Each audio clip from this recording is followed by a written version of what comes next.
anteriores. Este día vamos a hablar de lo que es el régimen de agricultura, lo que es el sector cafetalero. Nada más acá estoy viendo unas cuestiones con mi presentación. Bueno, pues es poder comentar que el régimen de agricultura es uno de los regímenes que más han sido golpeados por la economía y sobre todo por las reformas fiscales que ha habido en el país. Últimamente hemos visto cómo el sector cafetalero, lo que es mi región, se vio, perdón, se vio golpeado por lo que fue la roya, y todos ellos tuvieron problemas con lo que es su producción agrícola como tal. Sin embargo, pues fueron muchas cuestiones las que se dieron en este año. En la región de acá de Huatusco, pues sucedió eso, tuvimos problemas con la roya y muchas personas que se dedicaban al cultivo pues realmente tuvieron problemas con ello. El ingreso que tenían de ello pues se vio mermado en virtud de que azotó todo lo que es la parte central de Veracruz, parte de Chiapas, lo que fue esta epidemia más que nada de la roya. Bueno, pues como siempre, JB el fiscal en este momento pues son temas fiscales los que iremos tocando poco a poco y pues empecemos. En este momento pues toca toca volver a tocar lo que es el tema de la agricultura. Pero bueno, por ahí si van surgiendo dudas, si van surgiendo comentarios, pues ya saben, estamos a la orden, como siempre. Cualquier cuestión, vamos a irla viéndolo en este momento. Y pues bueno, como siempre hemos visto, mi eslogan, hoy tomamos café huatuscaño con el tema régimen de actividades agrícolas, sector cafetalero. Bueno, el sector primario, vamos a ver esta noticia que salió publicada hace algunos meses, pero aplica para este año, y vemos que nos dice que el sector primario se consolidó como el más dinámico de la economía del país, aseguró el titular de la Secretaría de Agricultura y Ganadería y Desarrollo Rural y Pesca y Alimentación, Enrique Martínez Martínez. Y esto que es de acuerdo a las cifras del Instituto Nacional de Estadística y Geografía, mejor conocido como INEGI, el sector agropecuario y pesquero registró un crecimiento del 13.1% durante enero de este año en comparación con el mismo periodo del 2014. Bueno, aparentemente crecimos, pero acá la cuestión es, ¿realmente crecimos? ¿Realmente se benefició lo que es el sector agrícola? En mi zona yo lo veo que realmente no se realizó como tal. Seguimos, mientras que la balanza comercial agropecuaria con Estados Unidos en el primer mes se observó un superávit de 345 millones de dólares, casi 5 veces más respecto que el 2014, lo que corrobora que el sector es activo y dinámico para la economía nacional. Bueno, recordemos que en Estados Unidos lo que es el sector primario, el gobierno federal de los Estados Unidos le ha apostado o ha implementando apoyo, los ha dado realmente y no hay intermediarios, llegan directamente lo que es al campesino. Podemos ver acá que en comparación con México, el campo mexicano se encuentra rezagado desde sus inicios, inclusive desde el porfiriato, cuando se empezó a ver lo que fue el sector primario, se le dio mucha prioridad. Pues bueno, se vio rezagado y todos esos recursos como en la actualidad se quedan en las dependencias, se quedan estancados o se quedan con terceras personas. Acá un comparativo con Estados Unidos, realmente Estados Unidos su sector primario está bien atendido, realmente está aplicada las políticas públicas a ese sector como deben de ser. Bueno, continuamos. El gobierno federal ha fijado la actividad agropecuaria y pesquera como prioritaria y estratégica, y lo están demostrando estos índices de crecimiento en el sector primario. Una muestra más de que las reformas estructurales están dando resultados, señaló el titular de la Zagarpa. Bueno, la fuente de fue, me está preguntando acá Luis Manuel, Es de un periódico. Posteriormente te hago llegar la publicación que salió en un periódico de circulación nacional, del cual yo saqué esta información. Aparentemente estas cifras son engañosas porque el sector primario realmente no ha crecido como tal. Continuamos. Bueno, empecemos a hablar de lo que es en sí el sector agropecuario. Bueno, ahí nos dicen que el régimen de las actividades agrícolas y ganaderas, silvícolas y pesqueras se ubica dentro del título 2, capítulo 8 de las personas morales. Acá es algo muy importante porque muchas personas se preguntaron, bueno, ¿y a dónde quedaron las personas físicas? Acuérdense que en el 2013 estaba dentro del capítulo de las personas físicas, dentro de las actividades empresariales, había un capítulo donde mencionaba las personas físicas, así como la exención por las cuales estaban exentos de pagar dicho impuesto. Acá en el 2014, que fue cuando fue la reforma y se eliminó automáticamente el párrafo que estaba en la ley del impuesto sobre la renta en el capítulo de las personas físicas, muchos se quedaron, entraron en incertidumbre de qué iba a pasar con esos ingresos que estaban exentos. Bueno, como hubo mucha presión, muchas reformas que realmente fueron las que pegaron, la gente se manifestó y no le quedó otra más al gobierno federal más que pues acatarlas tal y como se vinieron dando. Para ello, después, en el 2014, dentro del capítulo 8, que es el título 2 de las personas morales, nos dicen que las personas que deben de tributar en este régimen deberán de cumplir con sus obligaciones fiscales en materia del impuesto sobre la renta, conforme al régimen establecido. Bueno, por acá creo que tenemos problemas. Bueno, seguíamos. Ok, acá están. Como les venía diciendo, vamos a hablar de las generalidades del régimen de las actividades agrícolas, ganaderas, silvícolas y pesqueras. ¿Qué más que nada estamos hablando de acá? Bueno, acá encontramos, como dice acá esta diapositiva, todavía encontramos contribuyentes personas físicas que realizan actividades de manera exclusiva para efectos fiscales, ya sea de agricultura, ganadería, silvicultura o pesca, que en adelante se llamarán,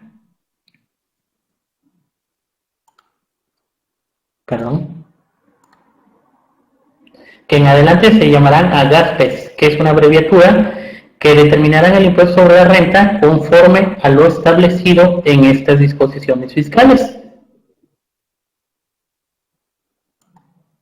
Bueno, acá como podemos ver, dentro de lo que son las disposiciones generales, nos está hablando de que hay muchas personas, muchos contribuyentes que aún seguían tributando dentro de lo que es el régimen de transferencia, mejor conocido como el régimen simplificado. Sin embargo, ya estaba en otro régimen y muchas personas físicas tuvieron el problema de que pensaban que seguían en el régimen, seguían con dichas facilidades. Aparentemente, las pocas diferencias que hubo en esta iniciativa implicaron cambios radicales a los que no estaban acostumbrados. En el 2014 se incorporó un nuevo régimen fiscal denominado régimen de actividades ganaderas, silviculturas y pesqueras. Este es aplicable en la reforma obligatoria para los contribuyentes personas morales y personas físicas que se dedican exclusivamente a actividades ya mencionadas. La forma de tributar de estas personas físicas y morales que se encuentran en el sector agropecuario lo harán conforme a lo dispuesto en el régimen general de las personas físicas con actividades empresariales y profesionales. Esto es sobre la base del flujo de efectivo. En el caso de la persona moral se consideran que es la que están realizando los actos o actividades objeto del impuesto. Sin embargo, también pueden cumplir, además de sus propias obligaciones, con las de sus integrantes de manera individual. Bueno, como pueden ver acá, lo que me está mencionando este preámbulo de lo que son las generalidades del régimen del régimen de actividades agrícolas, me dice que las personas físicas y personas morales podrán tributar en ese régimen, pero especialmente en el título 2, capítulo 8, que es el nuevo régimen de actividades agrícolas, ganaderas, silvícolas y pesqueras, que fue en el año 2014. Bueno, para esto realmente nada más hay un artículo, el cual nos menciona que dicho artículo es el 74, y como yo lo mencioné en su momento, deberán cumplir sus obligaciones fiscales en materia del impuesto sobre la renta conforme al régimen establecido en el presente capítulo los siguientes contribuyentes. Dice, 1. Las personas morales de derecho agrario que se dediquen exclusivamente a actividades agrícolas, ganaderas o silvícolas, las sociedades cooperativas de producción y las demás personas morales que se dediquen exclusivamente a dichas actividades. Acá, las personas morales de derecho agrario están contempladas en los artículos 108 y 114 de la Ley Agraria, por lo que se refiere a que las demás personas morales desde un punto de vista se encuentran reguladas en la legislación mercantil vigente. Ahora, también las personas morales que se dediquen exclusivamente a actividades pesqueras, así como las sociedades cooperativas de producción, que se dediquen exclusivamente a dichas actividades.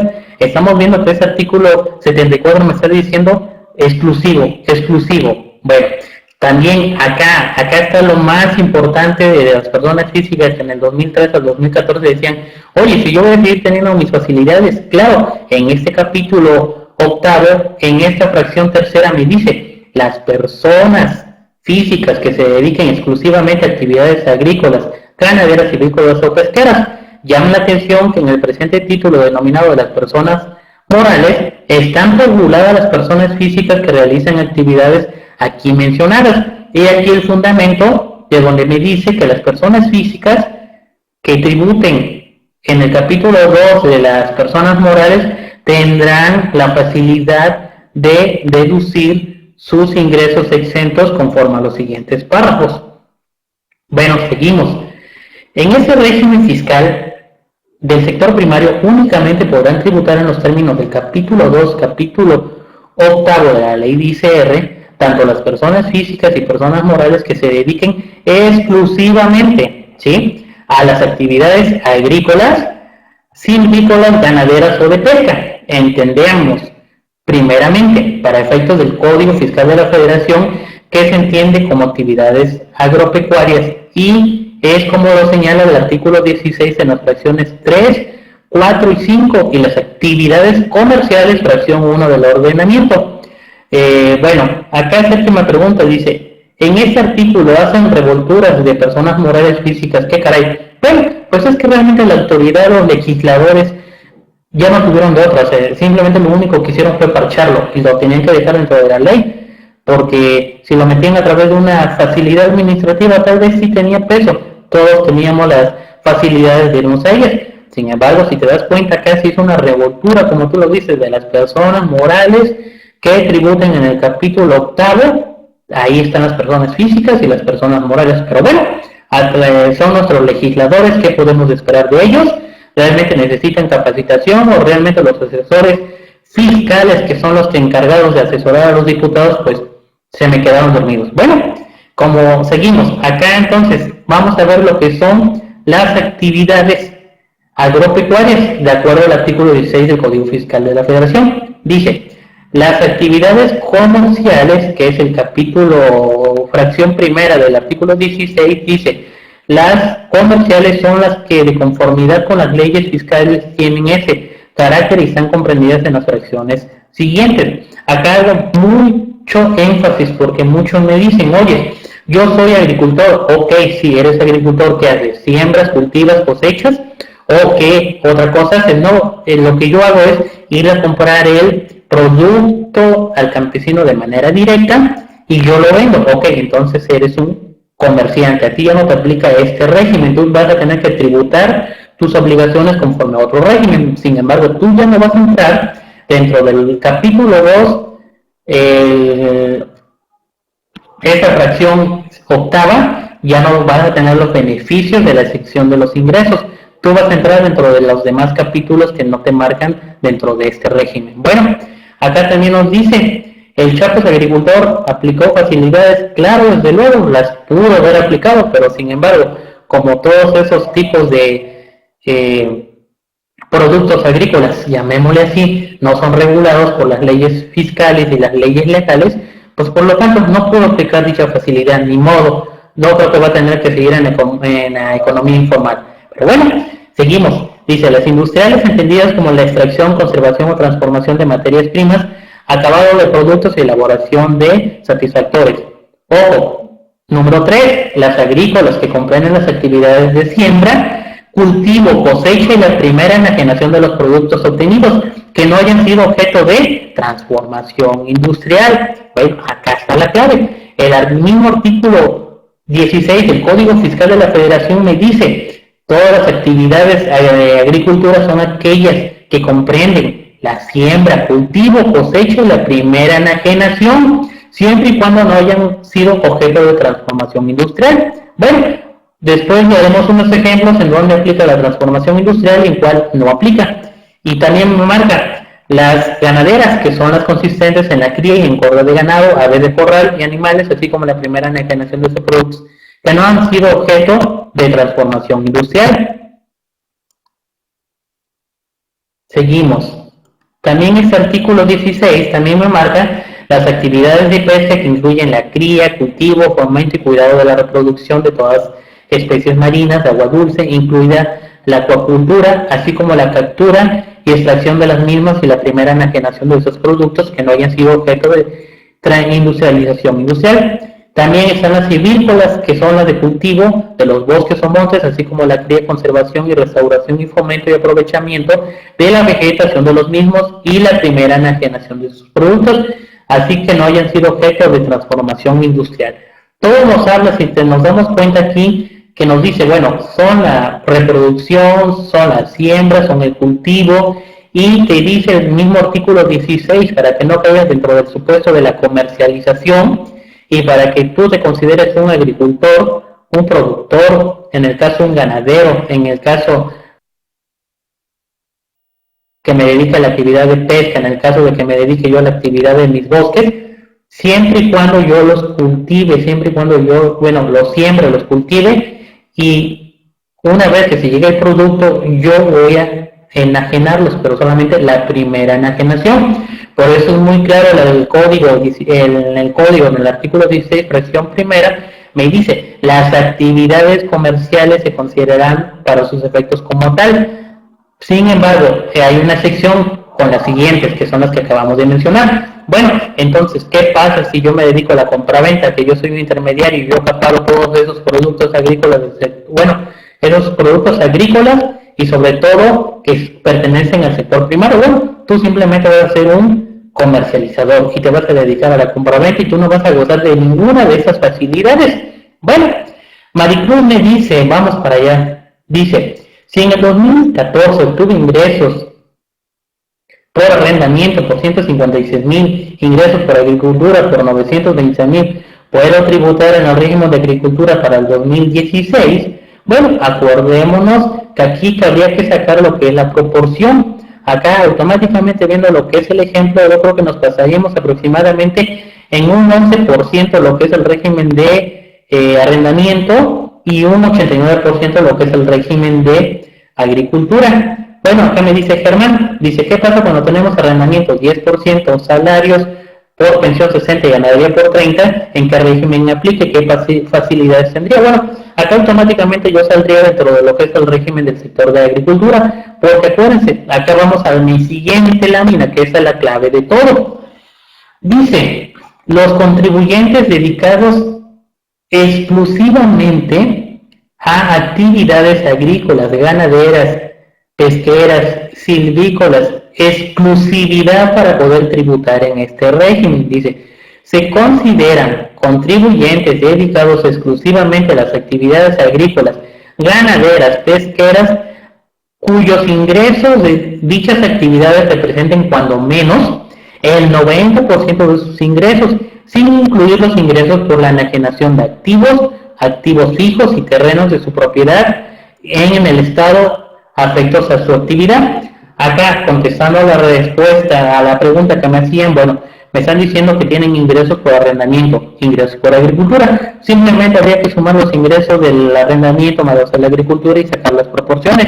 Si yo caigo en el supuesto de que tengo más del 90% de mis ingresos por agricultura, bueno, sí podré seguir tributando para el año que entra dentro de lo que es el régimen de agricultura, que es el sector primario, dentro del capítulo segundo, título 2 del capítulo octavo que nos marca esta ley. Pero como lo pueden ver, nos están hablando de exclusividad, o sea que realmente antes no existía eso, lo de exclusividad, ahorita ya existe. Ahorita me dice, tú te vas a dedicar exclusivamente a las actividades agrícolas, ganaderas, pesqueras, dependiendo de lo que tú visualices en tus ingresos. Bueno, entonces, ¿a qué caemos? Dice, las exclusividad en las actividades del sector primario aplica tanto a las personas físicas como a las personas morales que tengan la posibilidad de tributar conforme a este régimen especial.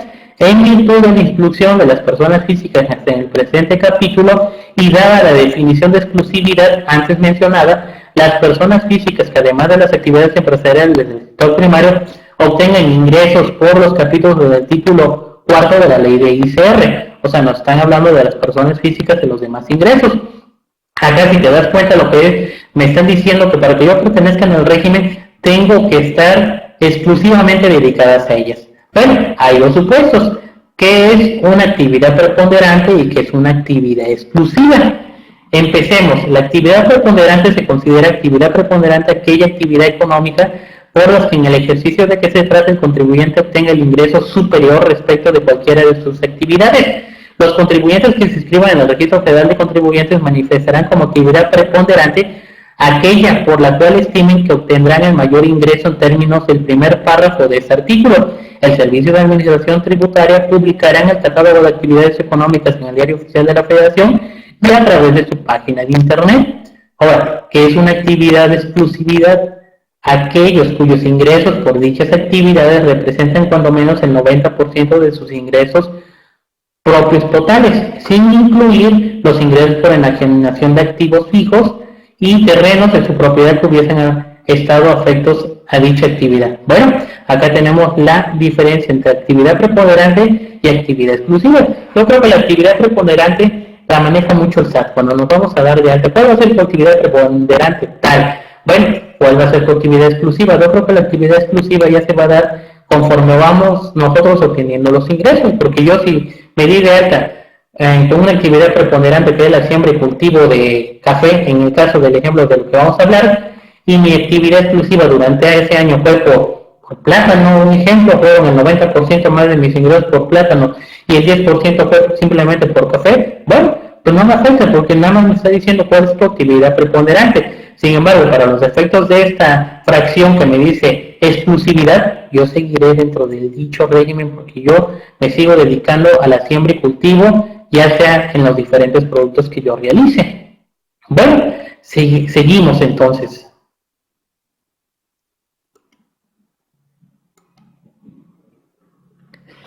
Bueno, acá es un ejemplo de los contribuyentes que se dedican a las actividades ganaderas, pesqueras y agrícolas y la exclusividad para poder seguir tributando en este régimen. Acá podemos ilustrar como un ejemplo, planteando en el caso de una persona física dedicada a la siembra, cultivo y cosecha de café, que también percibe ingresos por salarios por 18,000 pesos mensuales y su zona geográfica para efectos de precisar el salario mínimo es la zona A. Son 18,000 pesos por 12 meses, ella obtuvo al año 216,000 pesos de ingresos por salarios, que representan el 17.42 de los ingresos totales. Ahora, vámonos, ¿cuánto tuvo de ingresos por agricultura? Bueno, la exención son los 40 salarios. Supongamos que tuvo 1,023,460, que es el tope de los 40 salarios mínimos de su zona. En este caso, esos ingresos, conforme al total del 100%, representarían un 82%. De lo anterior o de este ejemplo concluimos que la persona física no se dedica exclusivamente a actividades agrícolas, ya que los ingresos por agricultura, siembra, cultivo y cosecha de café no representan cuando menos el 90% de sus ingresos totales y en consecuencia no podrá seguir tributando en el régimen de agricultura, que es el régimen de actividades agrícolas, ganaderas, silvícolas y pesqueras, que nos marca el capítulo 8. Acá es la pregunta que nos decían anteriormente, si yo tengo ingresos por arrendamiento, si yo tengo ingresos por agricultura. Bueno, simplemente habría que hacer este pequeño cálculo, donde yo sume mis ingresos por las diferentes actividades, luego a ambos ingresos que obtuve por esas actividades, yo voy simplemente a sacarles proporción. y ahí veré si yo tengo más del 90% o menos del 90%, y en base a ello yo voy a poder sacar mi conclusión de que si sigo tributando o no sigo tributando. En el caso de este ejemplo que les puse, esta persona tendría la obligación que al mes siguiente tendría que meter su aviso de modificación de obligaciones, porque ya no podría seguir tributando en este régimen de agricultura. Simplemente pasaría, si es persona física, pasaría a las actividades empresariales profesionales. Ya él gozaría del beneficio de la exención del IVA, porque en el mismo capítulo de las personas físicas con actividad empresarial me maneja ahí un párrafo que también es las que se dedican exclusivamente a la agricultura, pero ahí ya no va a tener la exención de los 40 salarios mínimos, simplemente que su manera de comprobar va a ser a través de los comprobantes que le emitan sus propios agricultores que le vendan la mercancía. Bueno, veamos otra pregunta que nos dicen acá. ¿Los contribuyentes del sector primario recibirán algún tipo de apoyo o subsidio por parte del gobierno federal? Si es así, ¿cómo se considera ese subsidio fiscalmente hablando? Bueno, vamos a hablar acá. Son cuestiones, yo creo que un poco complicadas hasta cierto punto. Me decía un agricultor, oye, contador, yo quiero recibir un apoyo del campo, ¿qué es lo que tengo que hacer? Bueno, me dio la tarea de investigar, y lo que debes hacer es primero empadronarte a una agrupación, que en este caso a nivel nacional una de las más conocidas es AMECAFE. AMECAFE, dentro de sus obligaciones, me dice, dentro de sus requisitos para que yo pueda pertenecer a esa asociación, y me pone como obligaciones que yo deba de cumplir con ella, es que ellos mismos me van a dar de alta a través de su sistema, y ellos mismos me van a elaborar mis CFDIs por las ventas que yo realice. Al final del año me darán una constancia anual por mis ingresos totales, y esa constancia me va a servir como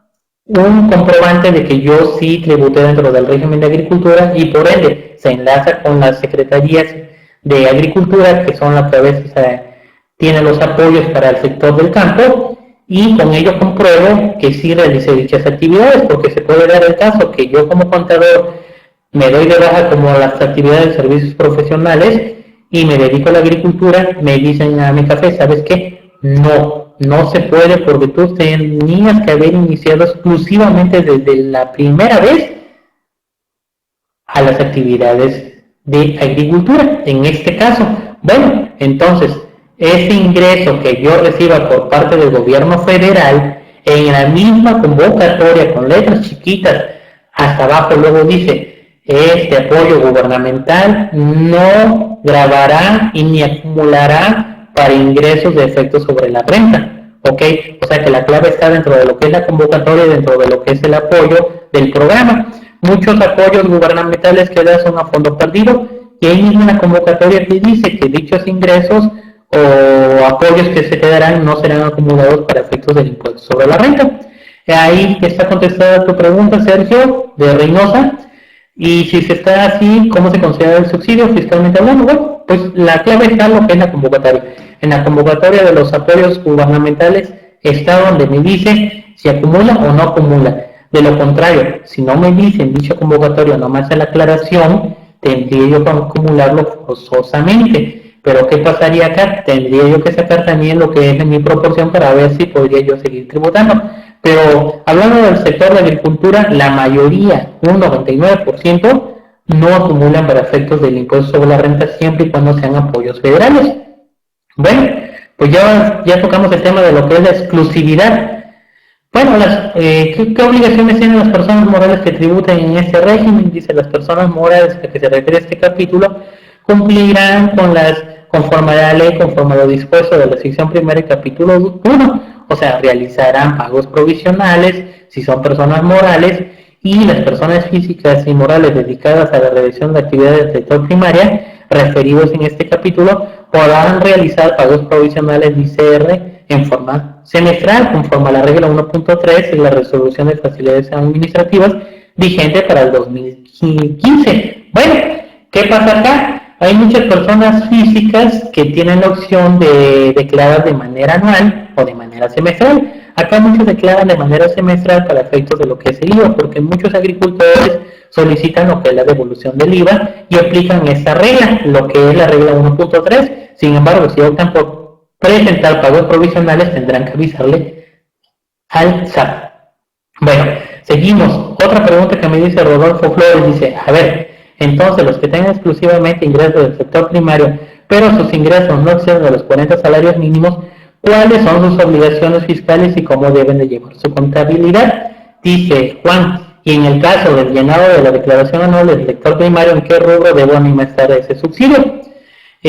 Maricruz dice, los apoyos del proyecto de agricultura por contrato que se otorga por la Secretaría de Economía en coordinación con la SAGARPA, se acumulan, claro que no, porque mismo en el contrato, en el proyecto que tú metes a través de las ventanillas del gobierno federal, en las convocatorias, ahí está que dice que esos ingresos no acumularán para efectos del ICR. Bueno, en el caso de la declaración anual me dice que si deberá de manifestar estos apoyos del subsidio. Bueno, dentro de la declaración anual recordemos que tenemos que informar dependiendo de los ingresos que hayan sido, de que no hayan acumulado para efectos del ICR.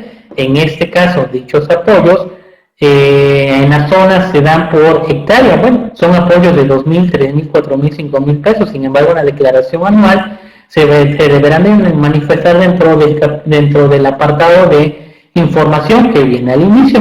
Ahorita lo checamos, déjame buscar la declaración anual y te indico en qué parte sería.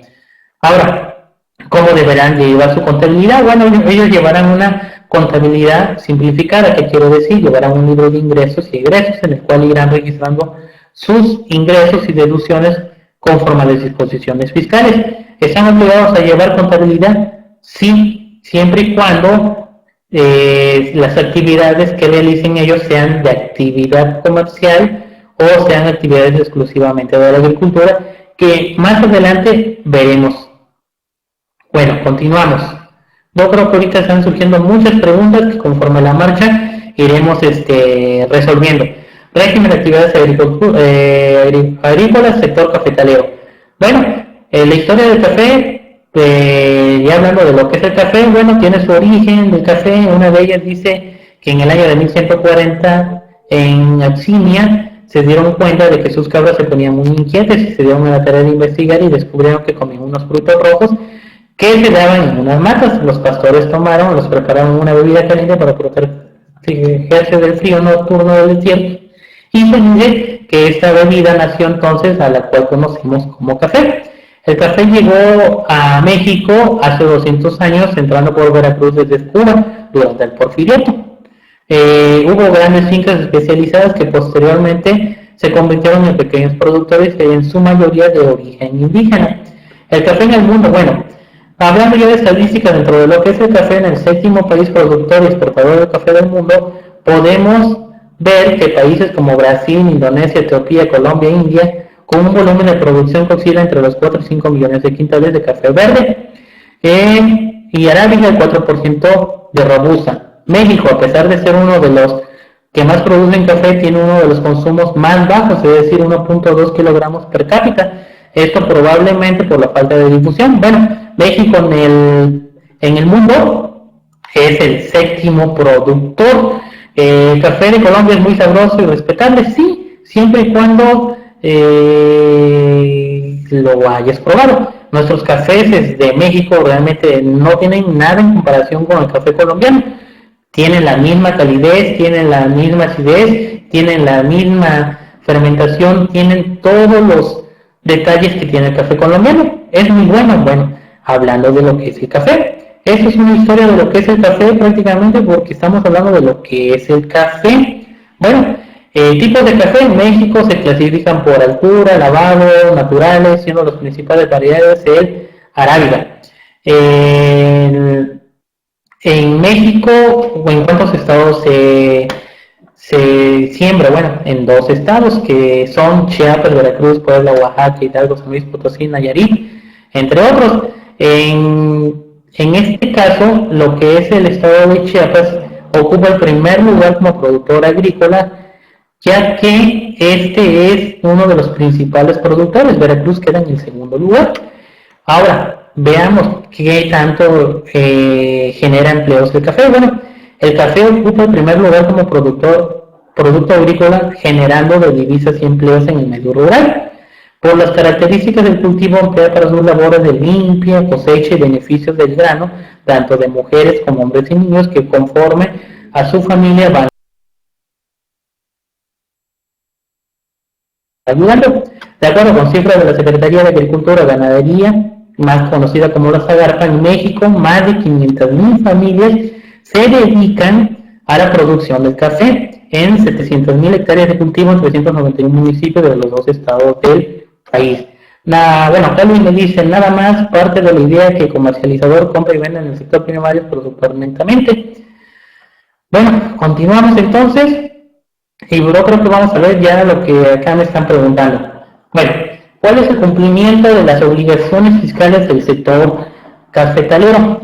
Dice, las personas físicas y morales que se dediquen exclusivamente a las actividades agrícolas y ganaderas, silvícolas y pesqueras conforme al artículo 74, fracción tercera, cumplirán siempre y cuando dichas actividades agrícolas son las que comprenden las actividades de siembra, cultivo, cosecha y la primera enajenación de los productos obtenidos que no hayan sido objeto de transformación industrial, según el artículo 16 en la fracción tercera.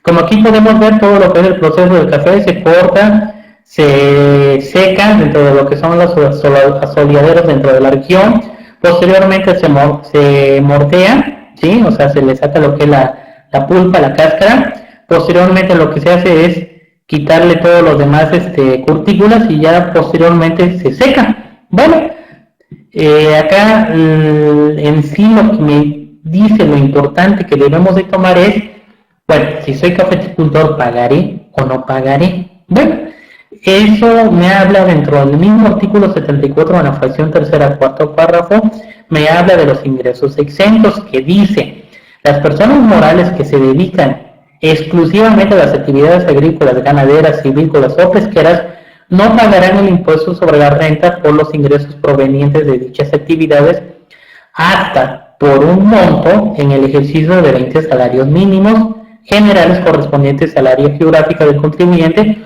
o por cada uno de sus socios o asociados siempre que no exceda de 200 veces el salario mínimo general correspondiente al área geográfica del Distrito Federal elevado al año. Ok, entonces acá sí vemos la sección en el ICR para las personas morales es de hasta 20 salarios mínimos anuales del área geográfica del contribuyente por cada uno de sus socios o asociados, siempre que no excedan de 200 veces el salario mínimo. Acá como vemos un ejemplo de lo que me dice acá esta fracción para que yo no pague el impuesto sobre la renta si me dedico realmente a lo que son las actividades agrícolas y me dedico a lo que es a la siembra y cultivo de café, me dicen que yo estaré exento por cada integrante de mi persona moral, de mi sociedad o de mi asociación hasta 511,730 pesos. Y ya por la sociedad en general, que es la persona moral, podré deducir, podré estar exento más que nada hasta 5,117,300. ¿Qué quiere decir? Que las personas morales, en la misma ley, en el artículo 74, me da la exención, me dice, tú estarás exento de pagar el impuesto sobre la renta si te dedicas exclusivamente a las actividades agrícolas, siempre y cuando durante el año tus ingresos no excedan de 20 salarios mínimos correspondientes al área geográfica del contribuyente por cada uno de tus socios. Y si tienes más de un socio, esos ingresos, ¿cómo los manejaré? Bueno, acá me habla, me dice, en unas publicaciones me decía hasta 10 socios. Bueno, ¿qué pasa si tengo más de 10 socios? Bueno, simplemente la limitante van a ser los 200 salarios mínimos. A partir de ahí en adelante yo pagaré el impuesto sobre la renta. Sin embargo, existen facilidades en las cuales yo podré reducir ese impuesto de acuerdo a las facilidades administrativas para este sector. Ahora, las personas físicas, ¿qué pasó con las personas físicas? ¿Cómo pagarán? Me dice también ahí mismo, dice, en el caso de las personas físicas, no pagarán el impuesto sobre la renta por los ingresos provenientes por dichas actividades hasta por un monto en el ejercicio de 40 veces el salario mínimo general correspondiente al área geográfica del contribuyente elevado al año. ¿Qué ganga, no? Llamémosle por ahí, pero esta realmente es un beneficio que tenemos para los agricultores que se dedican exclusivamente para la siembra y cultivo en el caso del café. Son 40 salarios mínimos, que estamos hablando de aproximadamente de 1,024,000 pesos aproximadamente, ellos estarán exentos, o sea, no pagarán ningún peso siempre y cuando se dedican exclusivamente a las actividades agrícolas. Sí puedo compartir esa información, se la agradeceré. Claro que sí, nada más ponen sus correos, pero yo creo que acá está el punto medular.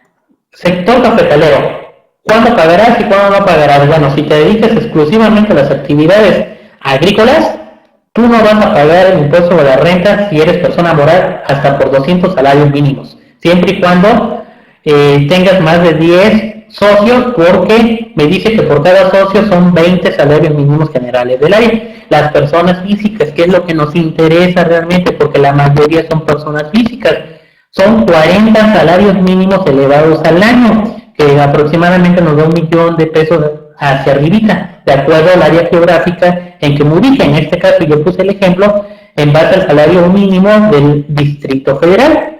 Pero si te das cuenta son cerca de 1.000.000 de pesos que estaría exento. ¿Qué más debo de cumplir? Bueno, me dice,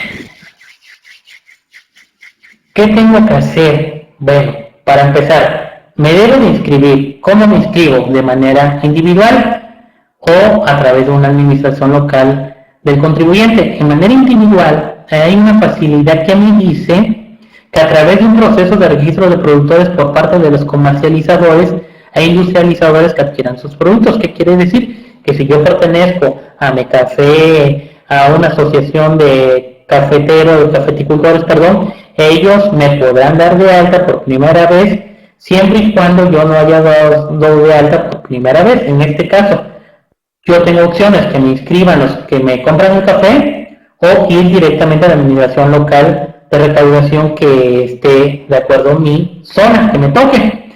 Bueno, acá en la misma resolución miscelánea me dice que yo me puedo inscribir a través de las personas físicas del sector primario por los que adquieran mis bienes o servicios. Según la resolución miscelánea en el artículo, en el artículo 27 del Código Fiscal de la Federación, me marca que podrán inscribirse en el RFC a través de los adquirientes de sus productos o de los contribuyentes a los que se otorgue el uso o goce conforme al procedimiento que se señala en la página del SAT. Pero ¿quiénes son? Son los que simplemente se dedican a las actividades agrícolas y que no excedan de 40 salarios mínimos. ¿Cómo va a ser este proceso? Bueno, este proceso va a ser, me dice, de igual forma, las personas físicas productoras de sectores agrícolas, pecuarios y pesqueros integrantes de alguno de los sistemas de productos previstos en la Ley de Desarrollo Rural Sustentable. Dice, al inscribirse en el RFC a través de personas morales constituidas como comités, organizaciones, ejecutores o asociaciones que reúnan productores y comercializadores agrícolas, pecuarios o pesqueros de alguno de los del sistema de producción, siempre que se dediquen exclusivamente a actividades agrícolas. Bueno, los contribuyentes que opten por aplicar lo dispuesto en esta regla deberán de proporcionar al adquirente de sus productos a las personas morales como tal, que son los comités, organismos ejecutivos y asociaciones, lo siguiente: yo les deberé de dar lo que es mi nombre, mi CUR, una copia de mi acta de nacimiento, la actividad preponderante a realizar, que será la de actividades agrícolas, y mi domicilio fiscal, así como un escrito con firma autógrafa donde manifieste mi consentimiento y expreso para que el adquiriente arrendatario realice mi inscripción, así como la emisión de mis comprobantes que yo tengo la obligación de dar. Sin embargo, si yo me inscribo a través de estos terceros, el mismo comercializador hará mis FDIs. Dice, las personas físicas no los pueden inscribir. No, claro que no, simplemente tienen que ser asociaciones, como lo dice acá. Dice, a través de personas morales. Las personas físicas, como tú lo dices, no se pueden inscribir. Bueno, continuemos. Dice, acá hay una facilidad administrativa en el 2015 que me dice que la emisión del CFDI, dice, los contribuyentes personas físicas dedicados exclusivamente a actividades agrícolas o ganaderas o pesqueras que cumplan con sus obligaciones fiscales en los términos del capítulo y cuyos ingresos no excedan de 40 salarios mínimos elevados al año, tendrán la obligación de expedir su CFDI correspondiente a través de un proveedor de servicios de CFDI y en los términos de la regla del 2.7131 de la citada resolución miscelánea de 2015, siempre que la primera enajenación de dichos actos se conforma a lo siguiente. O sea, ahí me da una línea y si yo me dedico a una de esas actividades, que en este caso son granos y semillas que me aplico para el sector del café o en su caso otros productos del campo no elaborados ni procesados, la persona moral va a poder emitir mi CFDI y yo me estaré relevado de emitir ese CFDI. Bueno, entonces, ¿yo tengo que emitir un CFDI por mis ventas? Sí. ¿Quién lo puede emitir por mí? Las personas morales que me inscriban. ¿Qué pasa si yo no me doy de alta y me doy de alta directamente en el SAT? Bueno, simplemente tendré que hacer mi factura por la enajenación de ese café que yo realizo a los beneficios o a las comercializadoras. Bien, lo podré hacer de manera gratuita a través de la página del SAT o a través de un PAC, el cual me prestará el servicio de facturación electrónica y emitiré dicho comprobante fiscal digital. Dice, ¿cómo las personas morales constituidas como organizaciones y cuál será el proceso? Bueno, acá son unos pasos simplemente que hay que seguir, a donde me dice qué es lo que tengo que hacer si yo me quiero que me dé de alta los organismos, asociaciones cafeticultoras que están constituidas como personas morales. Dice, primero el industrializador o comercializador contactará a un prestador de servicios para la generación del CFDI y establecerá con él un contrato de servicios. Bueno, estos son más que nada lo que son los pasos a seguir en el caso de la emisión del CFDI, que en el caso, ya como lo estamos mencionando, el mismo prestador de servicios me hará mi CFDI.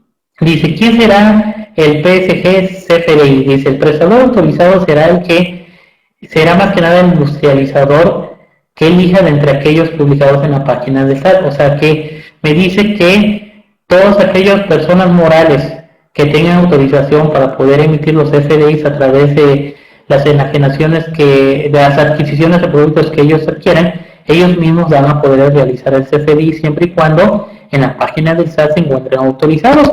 Esos CFDIs ellos mismos administrarán y ellos mismos me lo proporcionarán a mí como comercializador, a mí como productor. En este caso estamos hablando de productores. Bueno, seguimos. Entonces ya vemos que dentro de las obligaciones que me dice, voy a tener que emitir un CFDI, estaré exento de pagar impuestos sobre la renta siempre y cuando mis salarios mínimos no sean 40 salarios mínimos elevados al año. Dice, acá dice, no presentarán declaraciones. Bueno, acá lo que me preguntaron, ¿cuándo voy a presentar declaraciones y cuándo no?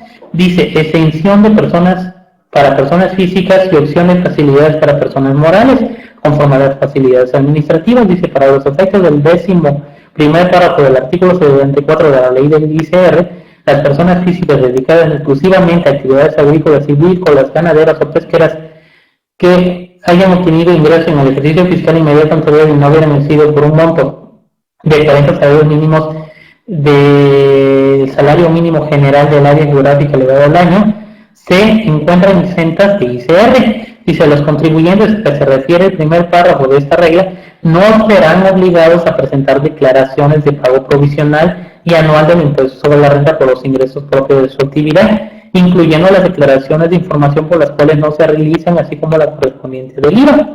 En el transcurso del ejercicio de que se trate, si sus ingresos exceden de lo señalado, acá deberán de dar un aviso ante las oficinas del SAT que ellos ya no van a poder tener esta facilidad de no presentar declaraciones anuales. ¿Por qué? Porque excedieron los 40 salarios mínimos.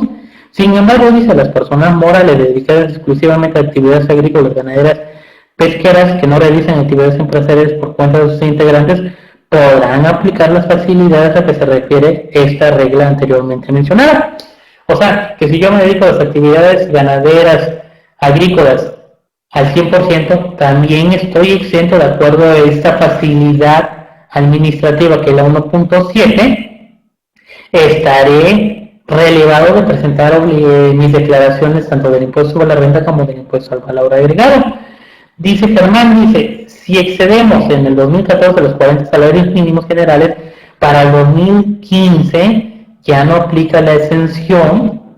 No, es que acá son cuestiones muy diferentes. Acá me dice que los 40 salarios son para que yo no pague el impuesto sobre la renta. Acuérdense que para que yo pueda seguir tributando dentro de lo que es el régimen de agricultura, la clave es de que yo sea exclusivamente y me dedique a realizar las actividades de agricultura, o sea, la exclusividad. Ya lo de los 40 salarios mínimos simplemente es para que yo no pague el impuesto sobre la renta. Sobre la diferencia de los 40 salarios mínimos, yo pagaré el impuesto sobre la renta. Sin embargo, a través de facilidades administrativas, yo tengo facilidades todavía de una reducción de ese impuesto sobre la renta. ¿Sí? A ver, ¿cuál sería la diferencia entre personas físicas y personas morales que excedieron la exención? Bueno, las personas físicas que excedieron los 40 salarios mínimos van a pagar el impuesto sobre la renta y tendrán una reducción. Ahora, las personas morales que excedieron sus 40 salarios mínimos, ellos podrán, aparte de eso, podrán aplicar sus ingresos, deducciones que hayan obtenido dentro del ejercicio. ¿Conforme a qué? Conforme a una proporción que se va a sacar para los ingresos deducibles. Y esa proporción la vamos a sacar de dividir mis ingresos totales entre mis ingresos exentos. Esa proporción que a mí me salga, yo la voy a aplicar contra mis gastos. Acá la diferencia es de que las personas físicas no van a poder aplicar esa exención de los ingresos. Sin embargo, las personas morales sí van a tener, porque hay una opción más adelante donde me dice que yo podré aplicar lo que son mis gastos en lugar de aplicar lo que es la exención. Continuemos. Bueno, que dice, no obligación de emitir cheques nominativos. Bueno, las personas morales y físicas que se dedican a las actividades agrícolas no tienen la obligación de realizar cheques cuando sea una cantidad máxima que no exceda de 5,000 pesos a una misma persona en un mismo mes del calendario. ¿Qué quiere decir?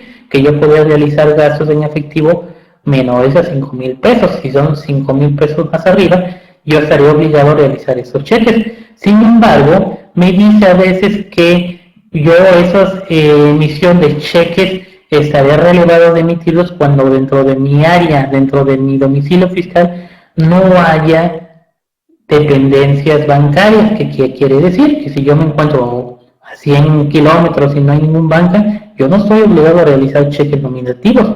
Simplemente yo podré realizar mis operaciones en efectivo tal y como lo dicen. Ahora, otra de las facilidades que me dicen es la adquisición de combustible. Dice que todas aquellas personas físicas y morales que estén dentro del sector de la agricultura tendrán la facilidad de adquirir su combustible en efectivo siempre y cuando no exceda el 15% del total de los pagos efectuados por el combustible propio para su actividad. ¿Qué quiere decir? Que si yo gasté gasolina 100,000 pesos, yo tengo nada más la opción de meter 15,000 pesos de gasolina en efectivo, o sea que yo en el total de gasolina tendría 115,000 pesos. Bueno, esas son unas dentro de las tantas facilidades que me maneja el sector otra de las cuestiones que aquí también muy importantes que llaman la atención es de que en el 2015 salió por ahí una duda. Dice, checando una constancia de situación fiscal en sus declaraciones fiscales de los contribuyentes, personas físicas con el régimen de actividades agrícolas, ganaderas y pesqueras, apareció lo siguiente. ¿Por qué? Me nació la duda ahí y pregunté después, oye, clientes y proveedores en 2015 se sigue presentando. Ok, vamos a analizar esta constancia de situación fiscal. Acá me dice que mi actividad económica es la siembra, cultivo y cosecha de otras hortalizas y semillas de hortalizas. En mi régimen fiscal es actividades agrícolas, ganaderas, silvícolas y pesqueras de las personas físicas y morales. Pero dentro de mis obligaciones dice, presentarán la declaración informativa anual de clientes y proveedores de bienes y servicios del impuesto sobre la renta a más tardar el 15 de febrero del año siguiente. También dentro de sus obligaciones presentarán el pago definitivo semestral del IVA así como la declaración anual del ICR de las personas físicas, la declaración informativa mensual de operaciones con terceros y la semestral del impuesto propio que es del ICR. Pero acá lo que más llama la atención es de que me dice, presentarán la informativa anual de clientes y proveedores, y es en una constancia de situación fiscal, es decir, en un RFC que acabo de bajar ayer, y ahí es donde nació la duda. Bueno, para 2015 la sigo presentando o ya no la presento. Bueno, ¿qué me dice ahí? Recordemos que en el 2012, en el artículo 86, las personas morales me decía que tendrían la obligación de presentar a más tardar el 15 de febrero la información de las operaciones del año calendario inmediato anterior con clientes y proveedores. Para los efectos, los contribuyentes no se encuentran obligados, oigan o bien, obligados a proporcionar la información de clientes y proveedores con los que en el ejercicio de que se trate, cuando hubieran realizado operaciones por montos inferiores a 50,000 pesos, ni cuando emitan sus comprobantes fiscales digitales a través de la página de internet del Servicio de Administración Tributaria.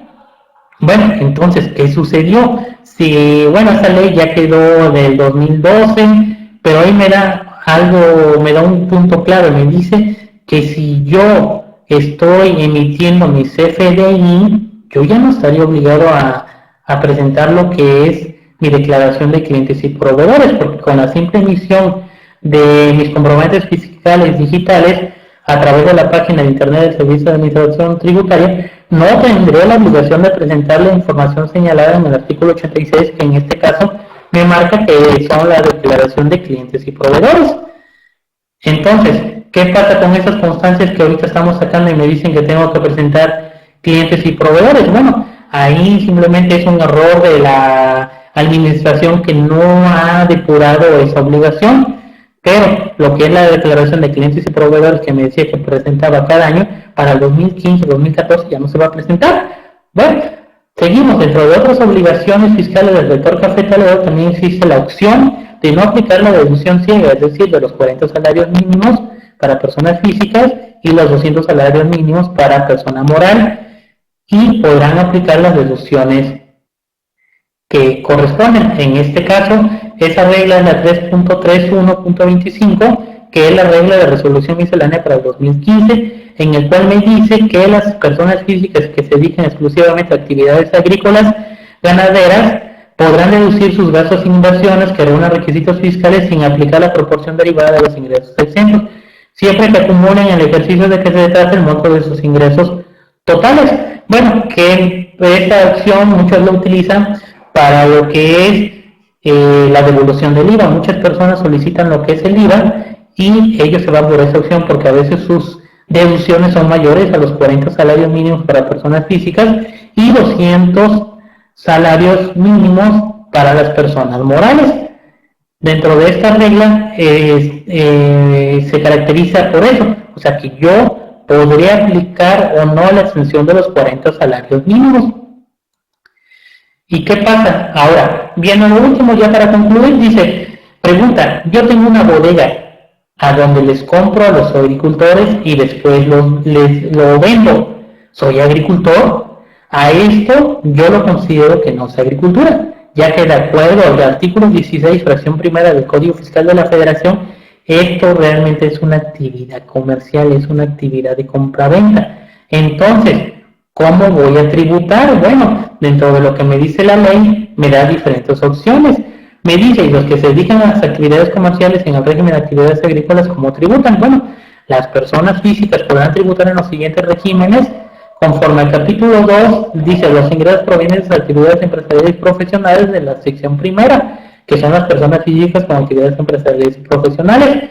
En el artículo 100 de la Ley del Impuesto de la Renta me dicen que están obligadas al pago del impuesto establecido en esta sección las personas físicas que perciban ingresos derivados de la realización de actividades empresariales o de la prestación de servicios. Para los efectos de este capítulo se consideran actividades empresariales los que provengan de la agricultura y del sector primario. Ahí ya me está marcando que sí, o sea que si yo me dedico a la compraventa de estos productos agrícolas, bueno, pues entonces yo no sería del sector agrícola, yo sería simplemente un comercializador y ellos van a poder deducir, de acuerdo al artículo 106, 103, las adquisiciones de mercancía, así como de materias primas, productos semiterminados o terminados que utilicen para prestar servicios, para fabricar bienes o para enajenarlos, así como los gastos y las inversiones. Ahora, muchos me dicen qué pasa en la sección 2 del régimen de incorporación fiscal, porque también me habla que pueden tributar las personas físicas que únicamente se dedican a actividades empresariales.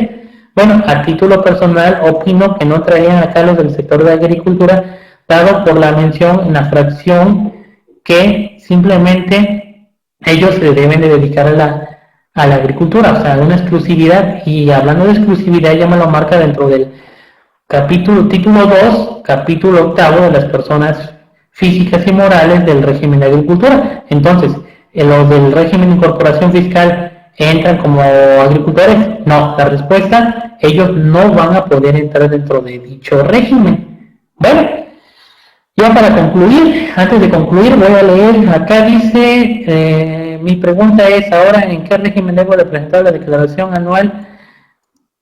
Dice, el año pasado, para elaborar la declaración anual del sector primario, había una opción para dicho régimen que precisaba, se llamaba sector primario, pero en este año ya no aparece dicha opción. La elaboración del anual, mi pregunta es, ¿ahora en qué régimen debo de presentar? Bueno, automáticamente ahorita en el 2014, cuando presentamos las declaraciones anuales de los ingresos por agricultura, pues nos fuimos a lo que es dentro del capítulo de los ingresos por actividades empresariales, pero ahí sí me manejan, hay un apartado donde me dice ingresos provenientes de la agricultura por los que no se pagará el impuesto. En la declaración anual, chécalo, dentro de los ingresos, ahí dice ingresos totales y abajo más dice ingresos exentos. Ahí es donde tú meterás ese importe de los ingresos exentos para presentar la declaración anual. Antes sí la había y me decía ingresos por agricultura, ahorita ya no, simplemente me aparece como ingresos exentos. Bueno, ahora, ¿quiénes tienen la obligación de presentar pagos provisionales de ICR? Bueno, las personas físicas y morales que lo requieran de acuerdo a las facilidades administrativas que antes mencioné. Todas aquellas personas físicas y morales que quieran solicitar la devolución del IVA podrán optar por presentar los pagos provisionales de manera semestral. Sin embargo, lo que yo les recomiendo es que se vaya mejor a la extensión de los 40 salarios mínimos para personas físicas y los 200 salarios mínimos para personas morales, porque si se dan cuenta ellos no tendrán obligación de presentar ninguna declaración alguna, siempre y cuando se dediquen a realizar actividades de agricultura y exclusivamente para ello. Ahora, dentro de mis conclusiones, ¿qué podemos llegar? Las personas físicas que realizan exclusivamente actividades de agricultura a partir del ejercicio fiscal 2015 deben de tener en cuenta lo siguiente: tributar de manera obligatoria conforme a lo señalado en el capítulo 8 del título 2 de la Ley de Impuestos sobre la Renta. Dice, cuidar que sus ingresos de las actividades de agricultura representen cuando menos el 90% del total de los ingresos. De no darse el punto anterior, pueden tributar conforme al título 4, capítulo 2, que ya lo menciono, que son actividades empresariales, de la Ley del Impuesto sobre la Renta, perdiendo el derecho de la exención de los 40 salarios mínimos correspondientes del área geográfica del contribuyente elevados al año, no pudiendo deducir en su caso como lo que son las erogaciones por adquisiciones de activos fijos, gastos o cargos diferidos, así como tampoco tendrán derecho a la reducción del impuesto sobre la renta a cargo de un 40% que lo menciona el artículo 74. Deberán de darse de alta en el Registro Federal de Contribuyentes aun cuando no excedan el monto de los ingresos exentos y expedir comprobantes fiscales. Eso lo podrán realizar a través de los que adquieren sus productos o en su caso de conformidad con las reglas de carácter general. Como se pueden dar cuenta, simplemente hay que tener cuidado dentro de lo que es la exclusividad. Cuando hablamos de exclusividad, ese va a ser el punto medular para ello. Y bueno, una reflexión personal ya para terminar, dice, de todas las actividades que desarrolla el hombre, la agricultura es la de mayor importancia, porque es la única actividad de la cual se obtienen productos para la alimentación de todos los seres del reino animal que habitan sobre la superficie de la tierra. Cada año los pequeños productores agrícolas esperan con gran expectativa la publicación de las normas que regirán el reparto de los recursos de los gobiernos de los 3 niveles, destinados para apoyar la agricultura nacional. son miles de millones de pesos que al pequeño productor, solo si es afortunado y está inscrito en algún programa de apoyo, se verá beneficiado con unos cuantos pesos, mismos que no los destinará para incrementar su productividad, sino para paliar sus necesidades más apremiantes, dando como resultado que el campo siga en la situación para todos conocida como en el atraso. Todo esto provoca la pobreza extrema y la necesidad de buscar empleo y que no hay que nos lleve a la migración, buscando cómo subsistir y cómo apoyar a la familia para poder abatir la pobreza de México. Por todo lo anterior, presentamos lo siguiente. Bueno, dentro de lo que podríamos presentar lo siguiente sería que los recursos que se dieran al campo se llegaran de manera directa, que no fueran a través de las dependencias de gobierno, que no fueran a través de gobierno, de programas de gobierno, simplemente que se entregara el dinero de manera directa en las manos del productor y que se llevara un estricto control para que se aplicara y lo que es el campo mexicano tuviera realmente ese realce que lo tiene en comparación con Estados Unidos, que son campos de primer nivel, porque allá sí el gobierno, aplicando las políticas públicas, sí destina dicho ingreso para el apoyo del sector del campo. En México no, desgraciadamente nuestras políticas públicas están mal aplicadas, pero bueno, ¿qué podemos esperar? Lo único que podemos esperar es que el mexicano tenga una visión de pensamiento muy diferente y que diga, voy a cambiar de aquí en adelante y voy a hacer las cosas como son. Bueno, pues ya para despedirme, no me queda otra más que darle las gracias y yo creo que nos vemos dentro de 8 días con otro tema que va a ser el régimen de ganadero también dentro de lo que es el sector primario. Si no hubiera alguna otra pregunta por ahí o que nos hicieran llegar, pues yo creo que daríamos por concluido. Doy gracias a todos los que se conectaron. Realmente no creo que es un tema para abordarlo en una hora, pues tenemos que hacerlo de manera express. Yo creo que hay muchas cosas que quedan pendientes, pero bueno, trataremos de ir poco a poco. Yo creo que es mi segunda participación, fue un poco mejor que la primera. Agradezco que me estén viendo en este momento y sobre todo dar las gracias al creador, dar las gracias a Nafinet por haberme dado esta oportunidad. Bueno, Santa, dejo los micrófonos en tus manos. Muchas gracias, que Dios los bendiga.